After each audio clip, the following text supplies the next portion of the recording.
गायत्री महामंत्र एक बार मेरे साथ दोहराओ। ओम भूर्भुवः स्वः तत्सवितुर्वरेण्यं भर्गो देवस्य धीमहि धियो यो नः प्रचोदयात्। सफलता के क्षेत्र में,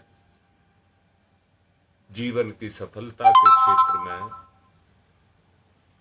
आज दूसरे चरण में कदम रखेंगे।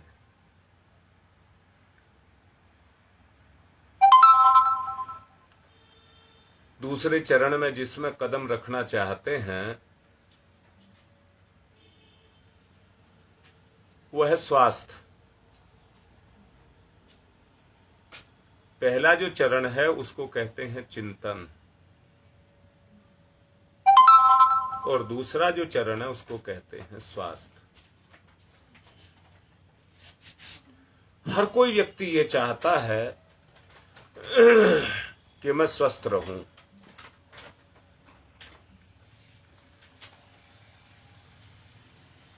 परंतु दिक्कत कहां पैदा होती है? दिक्कत जो पैदा होती है वो अनियमितता के कारण दिक्कत पैदा होती है। स्वास्थ्य प्राप्ति के नाम पर व्यक्ति तरह तरह के व्यंजन आदि बना करके खाता है। ये तो मैं मानता हूं कि जो व्यंजन उसने बना करके खाए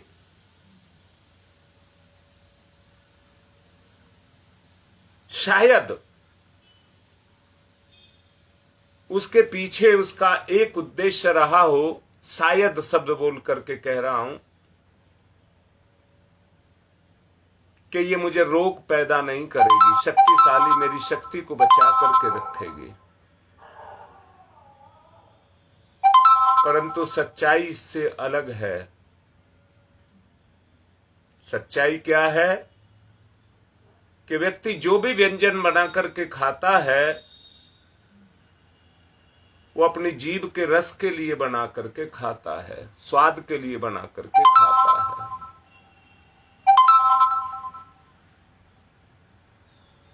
मैंने ये देखा भी है, सुना भी है।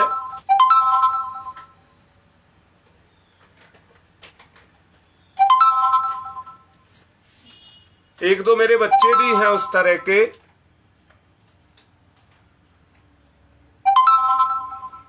जिसमें पिता ने अपने ही बच्चों को अंडा खाना सिखा दिया, मांस खाना सिखा दिया, जबकि पत्नी नहीं चाहती थी। ग्राउंड क्या दिया गया? ग्राउंड दिया गया कि इसमें ज्यादा ताकत होती है, ज्यादा प्रोटीन होता है। अर्थात वो पिता भी ये नहीं चाहता था कि मेरे बच्चे का कुछ बुरा हो। वो उसको अगर खिला रहा है, मांस को खिला रहा है, नॉनवेज खिला रहा है, तो यही मान करके खिला रहा है कि इसका भला हो। सच्चाई ये है वो पिता भी अपनी जेब को उन बच्चों के लिए खाली कर रहा है कि मेरे बच्चे शक्तिशाली हों। पहला पाठ जो आपको सिखाया गया उसमें चेतना के बारे में आपको बताया गया।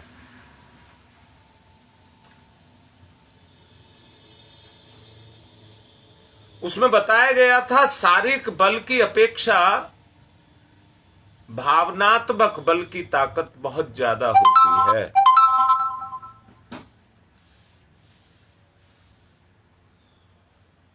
परंतु शरीर तक सीमित रहे और सीमित रहने के कारण भाव की कीमत को नहीं समझ पाए, शरीर की शक्ति को समझ पाए। परंतु होता क्या है, स्वास्थ्य का जो संतुलन बना करके रखती है वो हमारी भावना रखती है। भावना विहीन व्यक्ति जब हो जाता है तो संवेदनशीलता खत्म हो जाती है, स्वभाव में कर्कशता आ जाती है, और स्वभाव में कर्कशता यानी कि राक्षसी वृत्ति आ जाने के कारण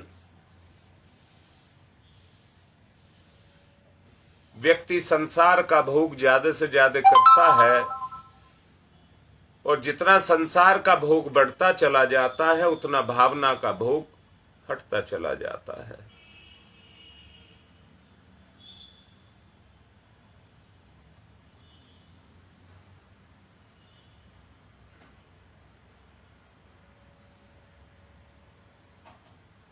कल मेरी आंख में वेल्डिंग की लाइट लग गई, इसलिए मुझे फोन के सामने देखने में दिक्कत हो रही है, आंख बंद करके रखे हुए हूं।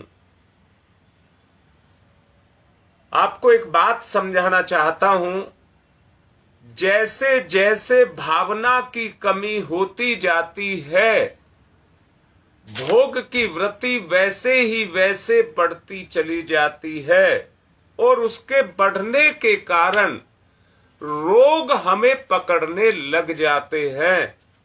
और एक बात याद रखना, उनका पता तब तक नहीं लगता है जब तक हमारी जीवनी उसके सामने छोटी ना पड़ जाए। और कितनी छोटी पड़ जाए? जीवनी शक्ति की ताकत 1/4 रह जाए और 3/4 ताकत बुराई की बढ़ जाए। बुराई तब तक, बीमारी तब तक मुंह नहीं खोलती है, पर जैसे ही उसकी ताकत 75% हो जाती है वो एक साथ चैलेंज करती है, और व्यक्ति की कमाई नीयत खराब हो जाने के कारण, बुरा स्वाद लग जाने के कारण, आदत में उसको आ जाने के कारण उस काम को छोड़ नहीं पाता।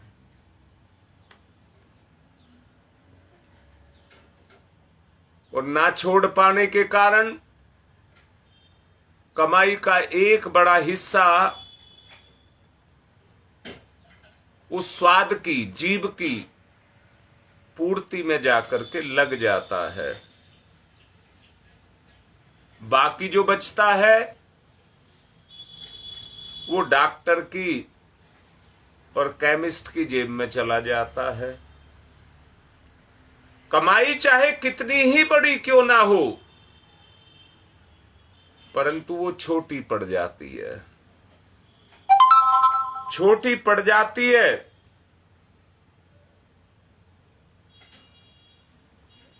दूसरा क्या है?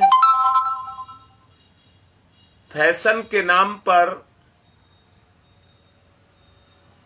तरह तरह के परिधान चल गए हैं। सच्चाई तो ये है कि कपड़े का काम अपनी लाज को बचाना और दूसरा काम ऋतु प्रभाव को बचाना है।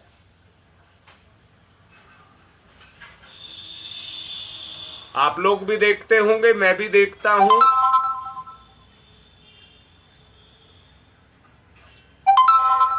कहना अच्छा नहीं लगता है, अक्सर देखने में ये आ रहा है महिलाओं के वस्त्र छोटे होते जा रहे हैं। मौसम के प्रभाव से उतना डर नहीं लगता जितना फैशन का प्रभाव अच्छा लगता है।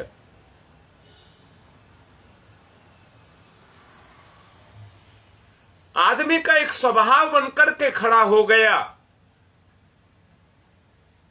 कि वो अपने लाज और अपने स्वास्थ्य को नहीं देख रहा,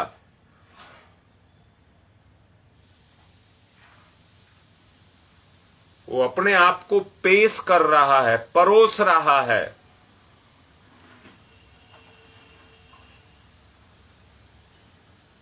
किसके रूप में परोस रहा है? उससे कामुकता की वृद्धि बढ़ती हुई चली जा रही है। यानी कि अपनी कामुकता का प्रदर्शन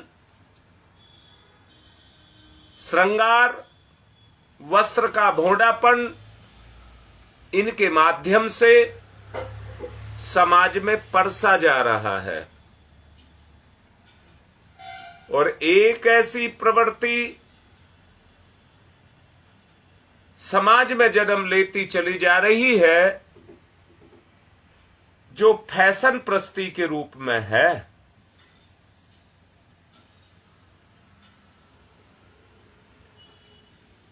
सवारी के नाम पर जितनी गुंजाइश है, आदमी को उतने दायरे के अंदर रहना चाहिए,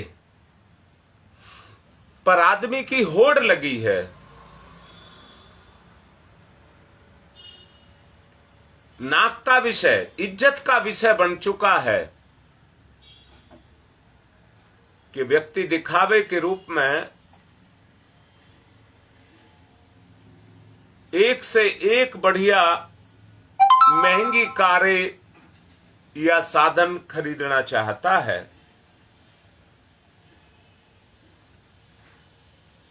पैसा, समय जो इस पर खर्च हो रहा है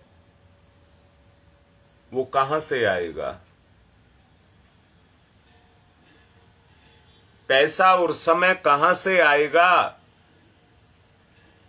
व्यक्ति की जितनी शक्ति होगी उतना ही तो वो अपनी शक्ति का प्रयोग कर सकेगा। जो फालतू वो चाहता है वो कहां से आएगा? है क्या कि आदमी अपने ईमान को बेच रहा है? आदमी अपने ही ईमान की नीलामी लगा रहा है और अपने लिए ही कमजोरी, अस्वास्थ्य, फैशन प्रस्ती, जीव का सुख, इंद्रिय सुख, भोग, विलास, इन सब को पैदा कर रहा है।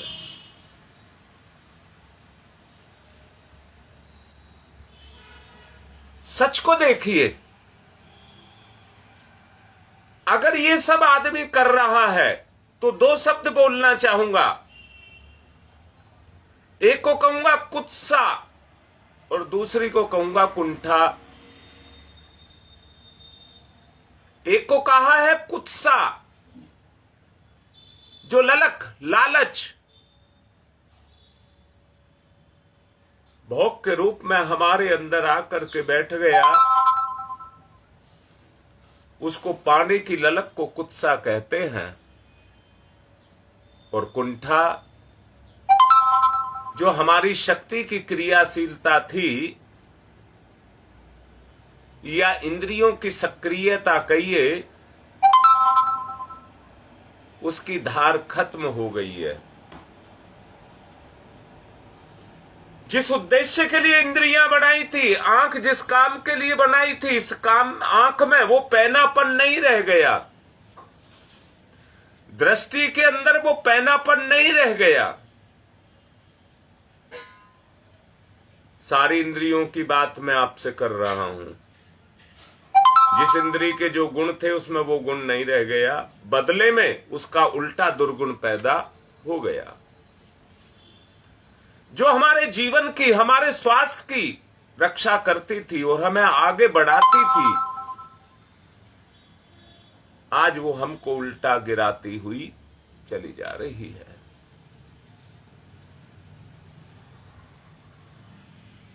अगर सच्चाई को आप देख रहे हैं ये आपके सामने है, आपके सामने है, आपसे कुछ छुपा नहीं है।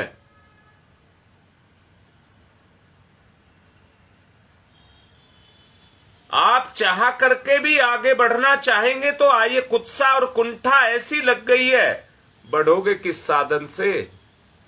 बच्चा कितना ही तो कर सकता है, पढ़ सकता है, पर जब उसकी क्षमता ही नहीं है तो याद कहां से रखेगा?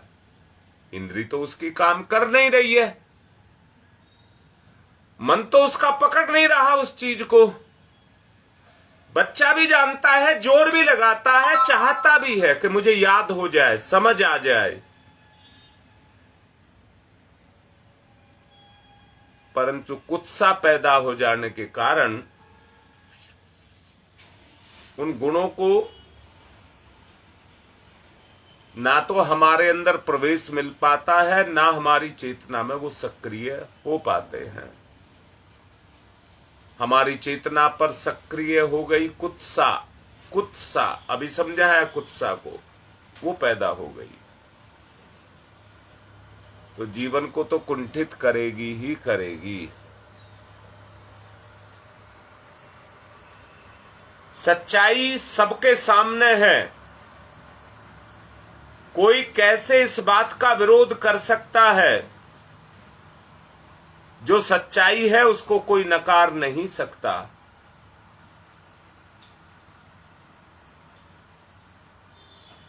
निरोग रह करके ही हम अपनी उन्नति कर सकते हैं।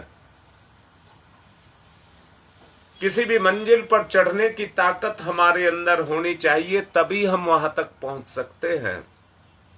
हौसला तो होना ही चाहिए, अगर वो नहीं है तो हम अपनी मंजिल पर नहीं पहुंच सकते। पानी का दबाव है जो पानी को ऊपर उठाता है।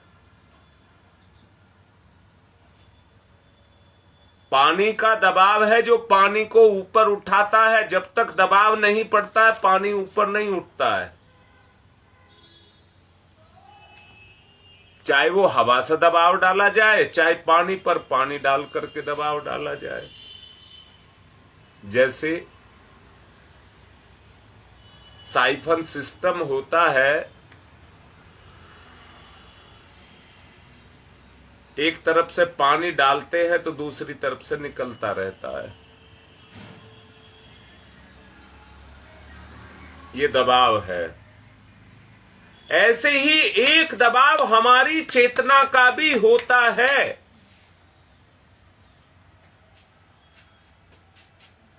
वो दबाव जब अंतर आत्मा से पड़ता है, मैं उसको दबाव से मतलब बंधन मत समझ लेना ना, बंधन नहीं कह रहा हूं, गुलामियत नहीं कह रहा हूं। उस दबाव का मतलब है हमारी अच्छाइयां, हमारे गुण। जब हमारी इंद्री पर दबाव पड़ता है गुण का, तो वो दबाव इंद्री को कर्म करने के लिए मजबूर करता है। किसकी बिसात है? जो अपनी चेतना के विरुद्ध कोई काम कर जाए। जो भी आदमी काम करता है वो अपने स्वभाव के कारण करता है। परंतु यहां मैं फिर से कह रहा हूं, यही स्वभाव कभी कभी अति भावनाशील होने के कारण, भावनाशील नहीं कहा है, अति भावनाशील होने के कारण ये उसकी कमजोरी बन जाती है कि जानते पूछते उसको पता है ये गलत है, पर अति भावनाशीलता के कारण वो सामने वाले के प्रभाव में आकर के और गलत काम को कर देता है। इसी को संगतिकरण कहते हैं, सोसाइटी इसी को ही कहते हैं। और आप देखते भी होंगे सोसाइटी का अपना एक प्रभाव होता है। जैसी सोसाइटी में व्यक्ति बैठता है, गलाई ढलाई का काम वहीं से शुरू हो जाता है। मैं ये कहूंगा एक तनाव हमारी चेतना के ऊपर बराबर बना रहता है। बहुत अच्छे से एक बात को समझाना चाहता हूं। तनाव दो प्रकार का होता है। अगर व्यक्ति के जीवन में तनाव ही ना रहे तो व्यक्ति मरे हुए के बराबर हो जाएगा। एक तनाव, पहले बुरे वाला तनाव बता देता हूं। बुरे वाला तनाव हमारे अंदर अवसाद पैदा करता है, निराशा पैदा करता है, लाचारी पैदा करता है। पाना तो चाहता है पर मजबूर है, उतनी हिम्मत नहीं है।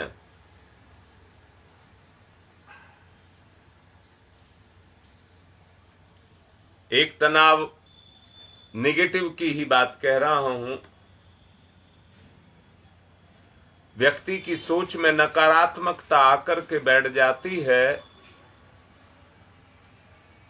और कामना बनता हुआ देख करके व्यक्ति तनाव में रहने लग जाता है।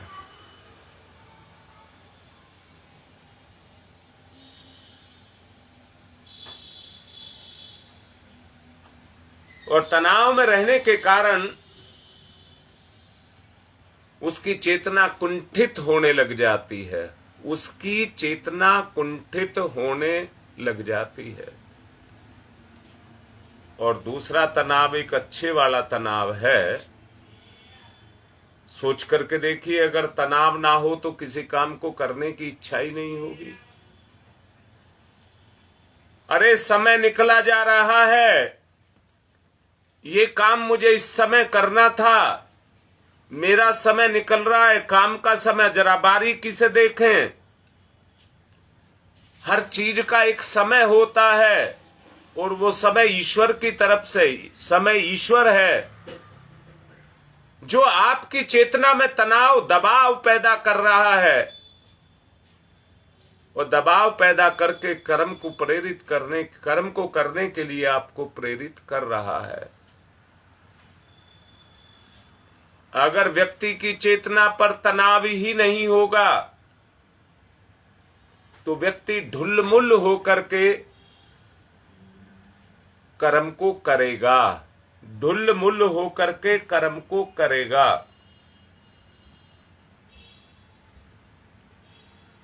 आदमी तंदुरुस्त है, वही संपदाओं को एकत्रित कर सकता है और उसका सुख भी भोग सकता है।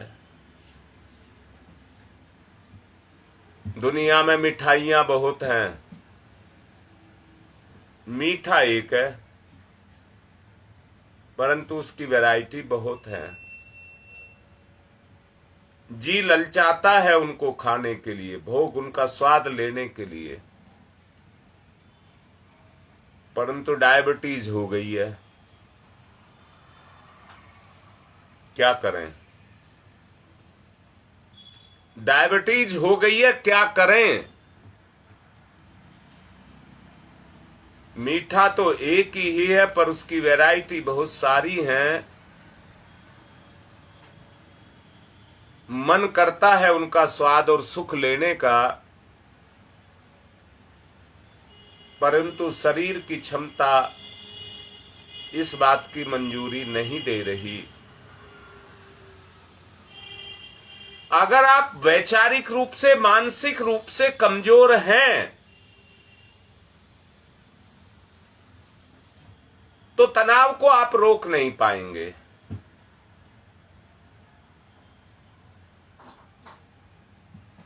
उस दबाव को आप रोक नहीं पाएंगे और फिर मौत भी नहीं दिखाई देगी, उस काम को कर जाएंगे। मौत तो दिखाई देगी परंतु भोग करने के बाद मौत दिखाई देगी, उससे पहले नहीं।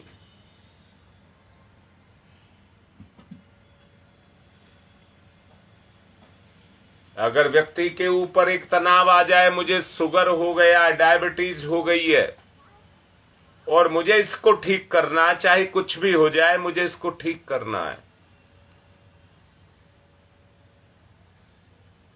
तो आदमी उन कारणों को, जिनके कारण ये हुई है, उन कारणों को हटाता है। एक बात और है, बुराई को तो अपना भोजन चाहिए आगे बढ़ने के लिए, और बुराई आपके स्वभाव में आकर के घुस गई, मौका जहां देखती है वहां आपके अंदर आपकी जिज्ञासा, इच्छा कहिए, उसको जगा देती है। आपको पता है ये काम करना मेरे लिए पतन का विषय है, परंतु उस दबाव को हम सहन नहीं कर पाते, और सहन ना कर पाने के कारण हम उसी भोग को भोग लेते हैं। जब वो हमारे स्वभाव का साधन बन जाता है, हमारी आदत में पूर्णतया शुमार हो जाता है, तो वो भोग पक करके विलास का रूप धारण कर लेता है। विलास, भोग की पकी हुई आदत, भोग की पकी हुई आदत, जब ये आदत पड़ जाती है तो आदमी अपने आप को बचाने का प्रयास करता है, कहता मैंने कुछ नहीं किया, मैंने कुछ नहीं किया। अंतरात्मा अंदर से कचोट रही होती है जो किया है उसके लिए। एक द्वंद्व दोनों के बीच में शुरू होता है, और अच्छाई बुराई के बीच में वो द्वंद्व होता है।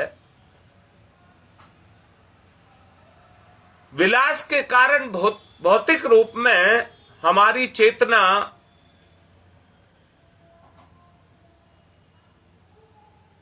कुंठित होती रहती है, बुराई का आवेश हमारी चेतना पर बढ़ता हुआ चला जाता है, जिसके कारण हम उसके कुचक्र में फंस करके सत्य को जानते हुए भी उस बुराई का साथ देने लग जाते हैं, और अच्छाई से हम बड़ी दूर चले जाते हैं।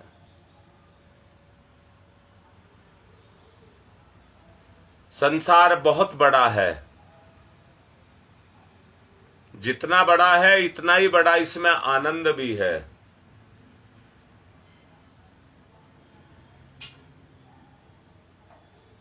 परंतु जितना बड़ा है उसमें उतना विलास भी है। मैं पूछता हूं, पंडित की और कसाई की दोस्ती कैसी होगी?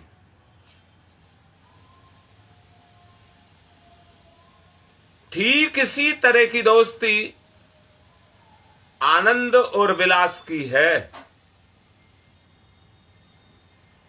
या मैं दूसरे शब्दों में कह दूं, कसाई की और ब्राह्मण की कोई दोस्ती या जोड़ी नहीं होती।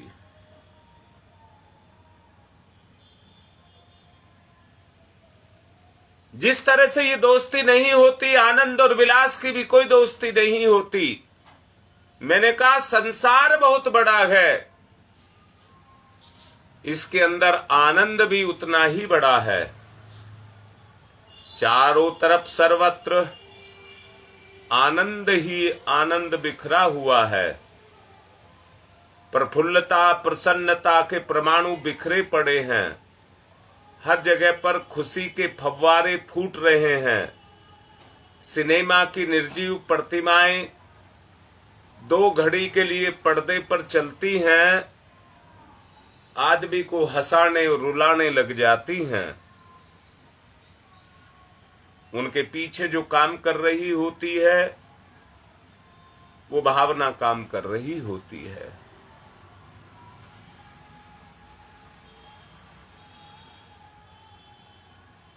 प्रसन्नता से आंदोलित रखती है। संसार जीता जागता सिनेमा है, इसमें सजीव तस्वीरें हंसती हैं, परंतु सच जानना, संसार में और सिनेमा में जितना संबंध है उतना ही संबंध आत्मा का संसार के साथ है। मैंने कहा ये संसार भी एक सिनेमा है। आंख के पर्दे पर घटनाएं घट रही हैं। आंख के पर्दे पर घटनाएं घट रही हैं। शरीर सक्रिय है, परंतु शरीर के पीछे काम करने वाली एक चेतना है जो बराबर और निरंतर अपने काम को करती हुई चली जा रही है। बराबर और निरंतर अपने काम को करती चली जा रही है, अनवरत रूप से करती हुई चली जा रही है। प्रसन्नता, प्रफुल्लता, आनंद भी एक गुण है। अगर अच्छे वाला चेतना का दबाव आपकी चेतना पर काम कर रहा है, मैं फिर से कह रहा हूं, चेतना के दो रूप बन गए, एक आत्मा और एक परमात्मा, दो रूप बन गए।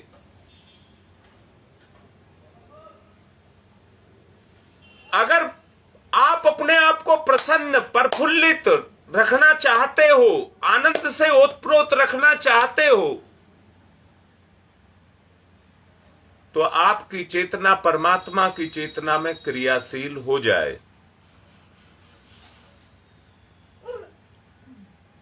अगर आप दबाव, कुंठा, दबाव से मेरा मतलब है तनाव, इस सब में अपनी जिंदगी को जीना चाहते हो तो संसार को अपनी चेतना पर काम करने दीजिए। चेतना आपकी है। एक तरफ से मेरा भगवान मेरे ऊपर काम करता है, एक तरफ से संसार मेरे ऊपर काम करता है। संसार को माया, भगवान को भाव कहा गया है। जिसकी क्षमता बढ़ जाएगी, मैंने कहा, बताया था अभी, बुराई की क्षमता जब 75% हो जाती है तो हमारे अंदर कुत्सा और कुंठा पैदा कर देता है, जिसके कारण हमारा जीवन निराशा से घिर जाता है। पर भाव में जब भावना पैदा हो जाती है, भावना के कारण भगवान हमारी चेतना में जागृत हो जाता है। उमंगे, लहरें, उत्साह, तरंगे, वो सब इसके अंदर जगने लग जाती हैं। उन्हीं को प्रसन्नता और आनंद की स्थिति कहा जाता है। जीव का गुण है प्रसन्न रहना, आत्मा का गुण है आनंद में रहना, शरीर का गुण है सुख में रहना। अगर आत्मा आनंद में रहती है तो मन प्रसन्न रहेगा, शरीर सुखी रहेगा।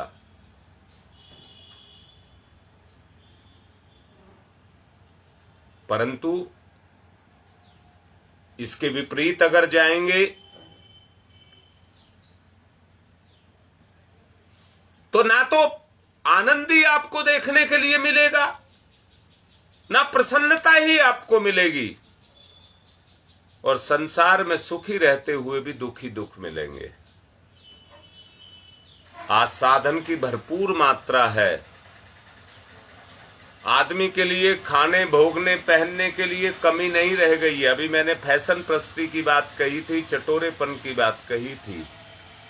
जब आदमी के पास ज्यादा हो जाता है, पेट भरने से ज्यादा हो जाता है, तो वो स्वाद को देखता है। कपड़ा पहनने से जब ज्यादा उसके पास पैसा हो जाता है, तो कपड़े की सुंदरता को देखता है। और उसी के कारण ये बुराइयां जन्म लेती हैं। उसी ही के कारण ये बुराइयां जन्म लेती हैं और हमारे जीवन में नाना प्रकार के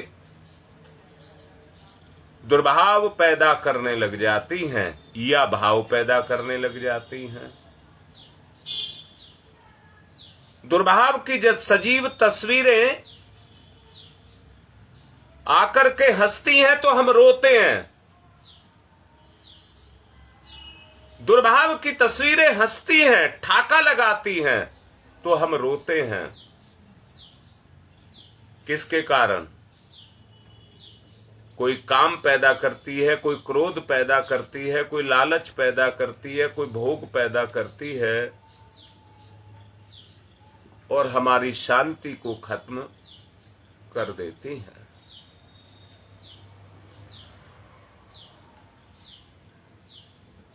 आपके सामने है जीता जागता जीवन का उदाहरण। आपसे कुछ छुपा नहीं है। अरे आप किसी को मत देखिए, अपने जीवन को तो देखिए।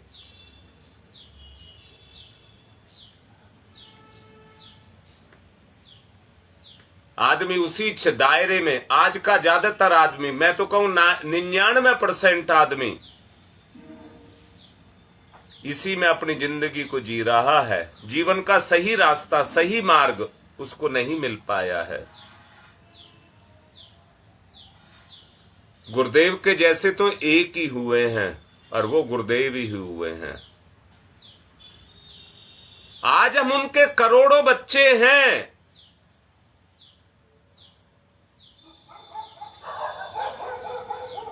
परंतु गुरुदेव के गुण को कितना अपने में आत्मसात कर पाए।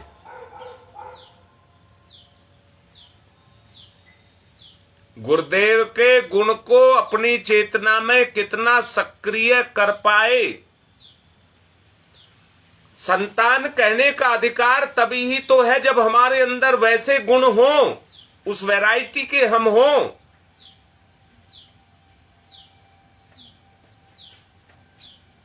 उसी के लिए आपको साधनाएं कराई जा रही हैं।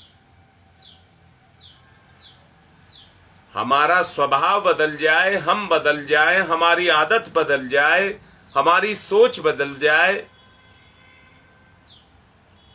उसी के लिए ये सब किया जा रहा है। परंतु याद रखना, अपनी क्षमताओं को अगर आपको उभारना है तो अपनी चेतना पर परमात्मा को काम करने देना पड़ेगा। अर्थात हमारी चेतना परमात्मा में काम करने लग जाए। परमात्मा ने तो अपने आप को न्योछावर करके रखा हुआ है। जैसा भी अच्छा बुरा है, आजा मेरे पास। याद रखना, मर करके भगवान के पास नहीं जाता है। मर करके तो शरीर का, जीवन का पटाक्षेप हो जाता है। जीवन तो एक सतत चलने वाली प्रक्रिया है। भगवान के पास जाता है तो अपनी सोच से जाता है, जीते जी जाता है। आपकी सोच कहाँ लगी हुई है? अति भावुकता आपको प्रभावित तो नहीं कर रही है? कहीं सोसाइटी, संगति तो आपको बुरा नहीं कर रही है? इन सब बातों को हमें देख करके चलना पड़ेगा। कारण किसी से भी पूछ लीजिए,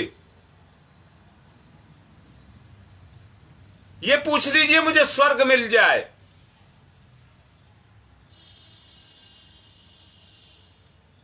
परंतु किसी से ना पूछ करके अपने आप से पूछ लीजिए।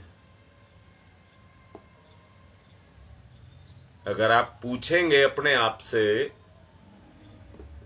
तो आपकी अंतरात्मा यही कहती हुई दिखाई देगी। और अभी आप देख लीजिए, इस समय जिस समय आप प्रवचन सुन रहे हैं, इसी समय आप देख लीजिए आपकी अंतरात्मा आपसे क्या कहती है। सच्चाई तो ये है भाई, मेरी अंतरात्मा तो ये कह रही है जो भगवान का बनाया गया रास्ता है उसी रास्ते पर चला जाए, वही पक्का और मजबूत रास्ता है जिसमें कोई डर नहीं है, किसी तरह का कोई भी उसमें डर नहीं है। मेरी आत्मा तो मुझसे यही कहती है।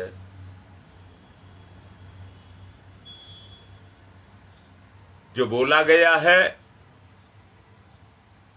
बहुत देर तक उसको सोचना, याद रखना,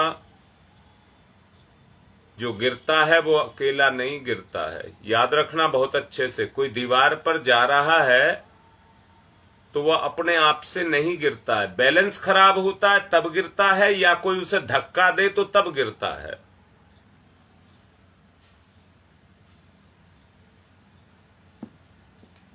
आज सोसाइटी में, समाज में यही स्थिति पैदा हो गई है।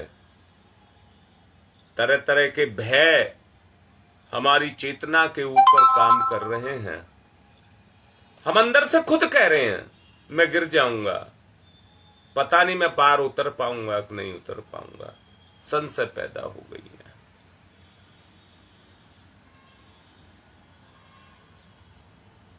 आज आंख में दिक्कत हो रही है,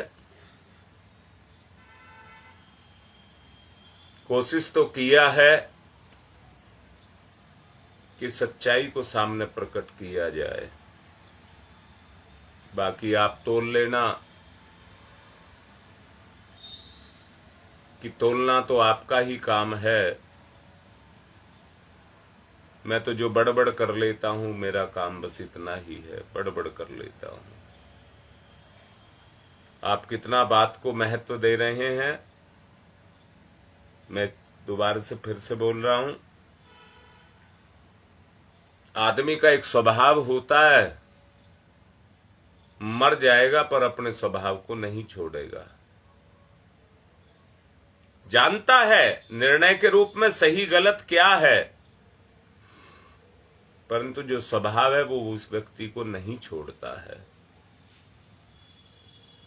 आज की बात को यहीं पर पूर्ण कर रहा हूं।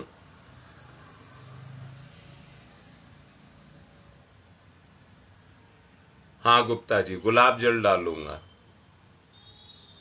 बहुत अच्छा बताया। आज की बात को पूर्ण कर रहा हूं। ओम शांति ही शांति ही शांति। मैं आंख खोलता हूं तो मुझे फोन की चमक भी अंदर से दुख देती है, दर्द पैदा करती है।